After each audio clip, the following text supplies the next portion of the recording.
வரவழைத்தது முருகன். அந்த வெற்றிவேல் முருகனுக்கு என்னை வளர்த்தது முருகன். அந்த வீரவேல் முருகனுக்கு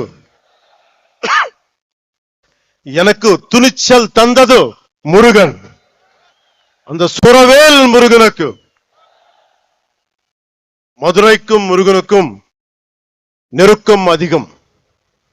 முருகனின் முதல் அறுபடை வீடும் கடைசி அறுபடை வீடும் மதுரையில் தான் உள்ளன.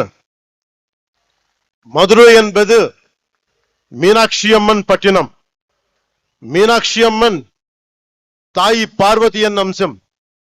எனவே முருகனின் தாயாரும் மதுரையில் தான் உள்ளார். முருகனின் தந்தை சிவபெருமான் முதல் சங்கத்துக்கு தலைமை ஏற்று மதுரையில் தான் இருந்தார். எனவே இந்த மதுரையில்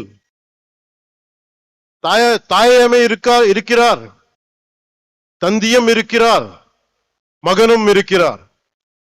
அப்படின்னா மதுரை மக்கள் எத்தனை புண்ணியம் பண்ணி இருக்க வேண்டும்.